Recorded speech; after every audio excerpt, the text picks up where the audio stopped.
Tout commence dans ce village alsacien, où tous les chemins mènent à un bar-restaurant pas comme les autres. Nos parents nous emmenaient assez régulièrement au Stammtisch, au resto, pour manger, pour rigoler, pour se distraire. Et c'était souvent le restaurant des parents de Arsène Wenger. C'est là, au carrefour du village et des conversations de comptoir, que s'est bâti le destin d'Arsène Wenger. Il avait le choix entre être patron de bistrot et patron de club. Peut-être que les consommateurs de bière alsacien ont perdu quelque chose, mais bon, le football a gagné un peu quand même. Doutlenheim, son église, son terrain municipal et son bistrot. 3 lieux indissociables de l'Alsace post-Deuxième Guerre mondiale. L'Alsace, une région marquée par le conflit, longtemps partagée entre la France et l'Allemagne, longtemps silencieuse sur son passé. On nous a carrément jamais parlé de cette époque. Bon, je pense qu'on l'a senti quelque part, parce que quand on passait de l'autre côté de la frontière, on sentait qu'il y avait quelque chose, parce que les contrôles côté français et allemand étaient très sévères. C'est dans ce contexte que naît Arsène Wenger en 1949, 4 ans après la fin de la guerre. Son père Alphonse est bien connu dans la région, gérant d'un commerce de fournitures automobiles la semaine et bras droit de sa femme le week-end, Marie-Louise Wenger, la propriétaire du bistrot La Croix d'Or.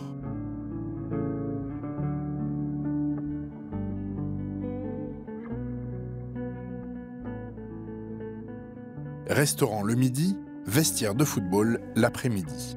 La Croix d'Or devient le symbole d'une solidarité retrouvée. On y mange les spécialités locales, potée alsacienne, choucroute ou encore flammekuche. Et le dimanche, c'est tout un village qui assiste aux causeries de l'équipe première. Il n'y avait pas de clubhouse. Le clubhouse, c'était le restaurant. Donc les joueurs se déshabillaient au resto et à pied, ils sont venus au stade pour jouer le match. Il a toujours dit que son enfance à la Croix d'Or a été déterminante. Il dit parce qu'il était assis tout petit dans le bistrot et il entendait les anciens parler. Il disait, tu vois, moi j'ai appris la vie, j'ai appris ce que c'était les adultes très vite. L'époque de l'après-guerre est celle du savoir-faire. La famille Wenger cultive les céréales, ramasse les pommes de terre. Arsène, son frère aîné Guy et sa grande sœur Sylvie grandissent dans les pas de leurs parents, entre les coups de fourchette et les discussions de comptoir. Là où les débats sont redevenus enflammés. Là où se construit une personnalité. Et j'ai appris ce que c'était l'être humain. L'être humain avec sa bonté, mais aussi l'être humain avec ses travers et sa méchanceté. Les discussions de bistrot ont dû lui apprendre la controverse. C'est-à-dire qu'il a dit, les gens ils discutent beaucoup, ils n'arrêtent pas de s'engueuler sur tout et rien. Donc la controverse, il connaît bien. Ces principes, Arsène Wenger n'aura de cesse de les transposer au football. Le jeune Alsacien est un joueur amateur plutôt doué. D'abord au niveau régional avec le FC Doutlenheim, le club du quartier. Puis à l'AS Mutzig, en championnat de France amateur à partir de ses 19 ans. Recruté par un certain Max Hild, une personnalité du football local. Max Hild, c'était un détecteur hors pair ici en Alsace qui observait souvent des matchs inférieurs à Mutzig à cette époque. Et il a eu souvent la main heureuse en prenant des jeunes et les faire profiter de son savoir-faire. Et Arsène est un de ceux qui, grâce à Max Hild, a su réussir dans le football. Les deux hommes ne se quitteront plus. Là où Arsène Wenger joue, Max Hild dirige. Arsène Wenger mène une petite carrière de footballeur amateur, réussit à jouer une 50aine de matchs professionnels. À Mulhouse en 2e division de 1973 à 1975, puis à Strasbourg à la fin des années 70. Max Hild, directeur du centre de formation du Racing, rappelle l'Alsacien à 29 ans avec une idée en tête, faire d'Arsène Wenger un futur grand entraîneur. Il était déjà connu comme un bon pédagogue, un bon éducateur, et c'est dans ce contexte-là qu'il est venu à Strasbourg. Ce destin, c'est écrit ici, c'est écrit dans cette période-là. Le Arsène qu'on connaît maintenant, c'est le Arsène qui est né dans cette période à Strasbourg. Arsène Wenger est vite confronté à un dilemme. Alphonse, le papa, le voit en un brillant médecin. Marie-Louise, la maman, lui demande de reprendre le restaurant familial. Maxilde, lui, souhaite qu'il poursuive dans le football.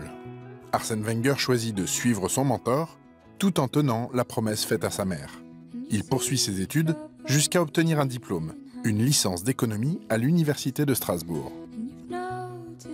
Mais Arsène était un élève dans la très bonne moyenne et que il privilégiait bien sûr ses études et que le foot, je dis pas qu'il est devenu à un moment donné secondaire, c'est pas du tout le cas, mais bon, Arsène était aussi un élève relativement brillant.